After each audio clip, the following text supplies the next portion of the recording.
In this video, I'm going to show you the machine which formed the foundation of modern bassoon reed-making. At the time, it revolutionized the processing of cane from an art which was entirely done by hand into something more akin to industrial manufacturing. I guess you could say that. But in any case, more importantly, this machine laid the groundwork for the style of profiling which now differentiates our reeds today from those of the ancients. So, are you ready for this? It's morphin' time! Brontosaurus!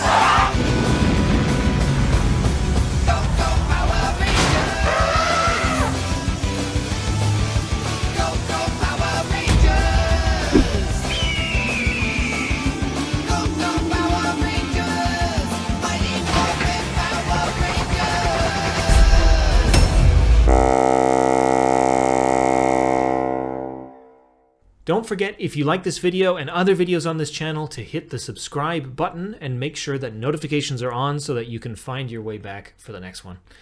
In 1834, the French oboist and instrument maker Henri Braud invented a machine which would help to uniformly and accurately gouge a piece of oboe cane. This was the first machine on record that was to replace the action of gouging a piece of split tube cane by hand with various chisels and scrapers. Although there isn't much hard information about this particular machine, we do know that, thanks to Eugène Joncourt, it was only partially successful. Luckily, Joncourt goes on by saying, "A new mechanism made in more accurate proportions has finally been invented by Monsieur Triébert, our excellent bassoon maker. The inner part of the reed is gouged with perfection, and the exterior is also finished in an irreproachable manner. The latter operation had seemed impractical by mechanical means, and the solution for this problem is a real service that the inventor has rendered to all bassoonists." Triébert came up with his improved machine around 1845, and by the publication of Joncourt's 1847 Méthode théorique et pratique pour le basson, opus 15, one or more machines were available to gouge bassoon-sized cane. Now here's where it gets interesting. In Appelons Marie-Rose Barré, or AMR Barrett's complete method for the oboe, comprising all the new fingerings, new tables of shakes, scales, exercises, etc., etc., with an explicit method of reed making, dated 1850, we find an engraving of the Braud Triébert oboe cane gouging machine. And look at it. Now some of you may be thinking, I think I've seen this before. Well, you have. It's the exact same design that 98.5% of bassoonists and bassoon reed makers use today. I mean, look at the Rieger gouger. It's a copy-paste of the 1850 treatise. I think at this point, it's fair to ask, well, who is to say how widely available the Braud Triébert machine really was at the mid-century and even later in the later decades of the 19th century? And I say this because the only sources we have which speak about or demonstrate this machine are absolutely important oboe and bassoon players of their time, but with connections to Paris, where Henri Braud was principal oboist of the opera and professeur de hautbois at the Conservatoire, and of course, where the workshop of the Triébert family was located. Barrett, or Barré, I'm French! Studied at the Conservatoire in Paris and played in the Théâtre de l'Odéon and l'Opéra Comique before moving to London in 1829 to become second oboe at the King's Theatre and later first oboe there, then principal oboist at Covent Garden. And he was also professor of oboe at the Royal Academy of Music, but his connection to Paris remained. In his 1850 treatise, he describes in detail a new oboe system which he developed in consultation with, but definitely constructed by, the Triébert workshop. Joncourt, who is well known in the bassoon world today for his compositions and etudes, was already a key player in Paris by the mid-century. By the time of his méthode, he had already been solo bassoonist at the Opéra Comique for 7 years, and his compositions were highly regarded, having had by then 14 collections or pieces published. In that quote of his that I mentioned before, Joncourt refers to Triébert as notre excellent facteur de basson, meaning our excellent bassoon maker. My take on this is that either this choice of words was meant to denote that Joncourt played on a Triébert bassoon at that time, or that there was a strong collegial relationship between him and the workshop, or both. In the same 1847 Méthode du Basson, Jancourt cites Triébert as a first-rank bassoon maker, saying that though he is still young, Frédéric Triébert is destined to develop further these improvements. Triébert's bassoons have a real advantage over the old bassoons as regard to the evenness of tone and ease of fingerings. Obviously, Triébert was on Jancourt's radar at the time if he wasn't playing on an instrument by him already. It seems that the two began working together soon after, certainly, as in the section titled Perfectionnement apporté au basson in his 1885 Exercice mélodique, opus 98, Jancourt, then professor du basson at the Conservatoire de Paris, explains that he did work with Triébert around 1850. The working relationship certainly lasted as well from that point until Triébert's death. Sorry, it's a bit too much information, but in any case, while I get back on track, I'm trying to point out that Jancourt and Barré already knew Triébert and therefore would have been in the loop, as it were, when this improved gouging system appeared. Unfortunately, most of the records of the Triébert firm were lost in a fire at their successor's archives in 1979, but some information about the sales of the firm in the middle of the 19th century has been pieced together by researchers. The interesting takeaway from some peer-reviewed articles is that Triébert was not making a lot of sales in German-speaking lands, despite advertising products with prices in thalers as well as pound sterling and francs. The number of customers in French and English-speaking countries at the time of Frédéric's death in 1879 was numerous by comparison. Some instruments even ended up as far away as Australia. And of course, we know that one of these machines made it across the channel to the UK, thanks to Barré's engraving. More information than that is elusive, especially regarding the reed machine and tools.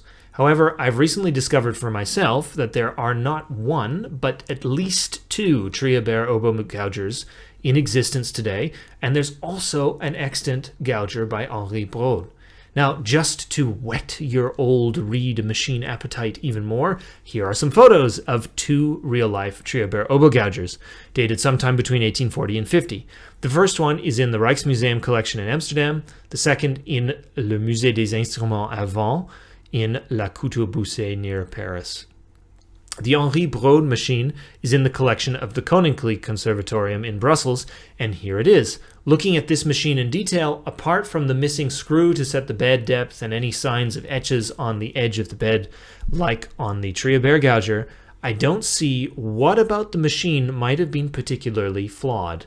However, I only have this one photo. Braud died in 1839, so this example must represent the partially successful design that Jancourt mentions. Unfortunately, I have not yet tracked down any other mention, record, photo, or other document which would prove that bassoon gougers were as readily available by the Triébert workshop as the oboe and cor anglais gougers were.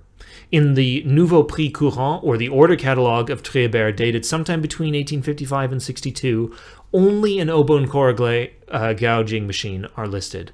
Unfortunately, I can't put a dollar value on them either, but whereas the cheapest bassoon in that catalog, Model 24, was 200 francs, and by all accounts, the most lauded model, the best model, Model 26, was 400 francs, the oboe gouger was 75, and the cor anglais gouger with all the fixings was 130. Naturally, a bassoon gouger would cost even more. I want to note here that if we use the Rijksmuseum machine as the reference, since we can clearly see some millimeter etchings on the left side of the bed, I don't think that any of the examples are large enough to accommodate a bassoon bed. Though there are clear indications on the base plate that the bed is interchangeable, there just doesn't seem to be enough room on the plate itself to allow for a bed that would be at least 5 centimeters longer. Obviously, at least one bassoon gouger was made, otherwise Jancourt wouldn't have mentioned it in his method of 1847. As is still the case today in the reed-making world, word of mouth is often the best form of advertising, and I can imagine that bassoon circles in Paris would have quickly learned of the Braud-Triébert system. But a machine might have been financially out of reach for many bassoonists. Going back one last time to the 1855 or 62 catalog, both bassoon reeds and, more importantly, gouged and shaped bassoon cane is listed. Just imagine, a bassoonist born as late as 1820 would have spent the first 27 years of their life and a significant portion of their career making reeds entirely by hand, though maybe with some sort of brass shaping aid of some kind. And definitely by the time that they were 35, they could be buying gouged and shaped cane in bundles of 100 pieces. But it wasn't as if there was an overnight change in the final reed design despite new ways of processing the cane, was it? In her book Bassoon Reed Making, A Pedagogical History, Christin Schillinger writes that although Triébert's machine reduced gouging time drastically, the tapered gouge produced by hand could not be recreated by machine. Triébert's reeds were a parallel gouge, a non-tapering gouge residing in the weaker fibers of the cane. This is, of course, the modern gouge design. Because of this inconsistency, there were numerous references after 1847 to hand gouging as the preferred method of preparing the cane. Mechanized gouging began not as a technological leap, but rather as a necessary step. Reed makers used Triébert's method as a pre-gouge before tapering the midsection of the cane. To be honest, I'm not convinced of the final argument of Schillinger here, that reed makers used the machine as a pre-gouger and continue to make reeds in the old style. I say this for a number of reasons. Firstly, because the only evidence that is cited to back up the argument is the Joncourt method of 1847, which doesn't speak of how the machine would be incorporated into contemporary reed-making practices. Secondly, I can't find later sources which speak about using the machine as a pre-gouger as she describes, although I don't know everything, I haven't seen every possible source.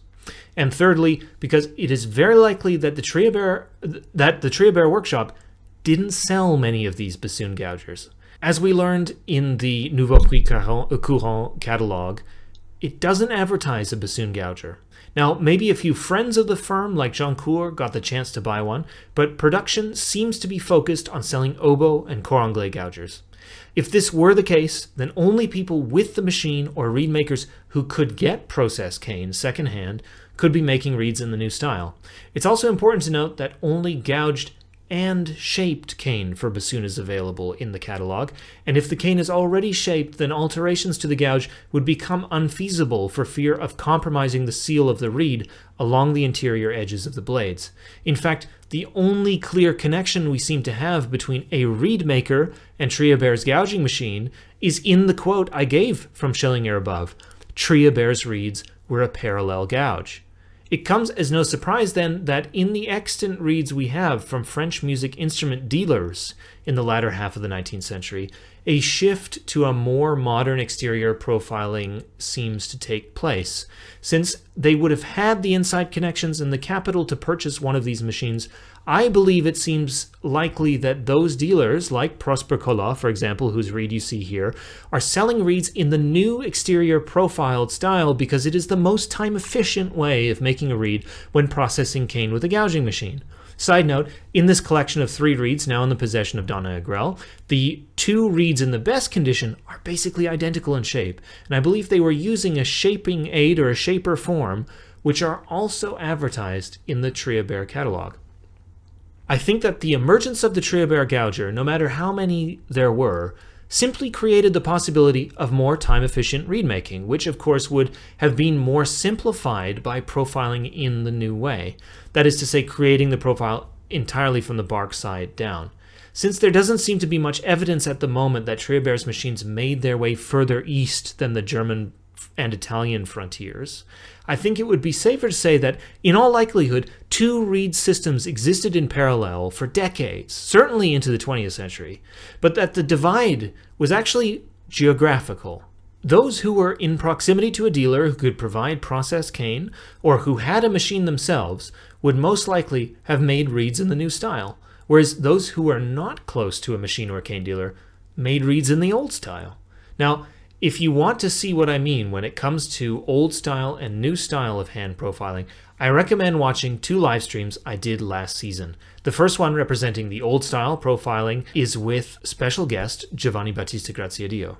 And the second one, representing the new style of profiling, is with special guest Nadina Mackey-Jackson. So I hope that this video is helpful to you. If you want to see more info on reed making from me, go ahead and visit the bassoons.ch Facebook page. The link is below, and you can watch over 30 live streams, including those 2 that I just mentioned, on all of them on reed making topics. And don't forget to please consider supporting my online work by becoming a patron via Patreon or by making an order at bassoons.ch. Thanks for watching, and take it easy. See you later. Bye-bye.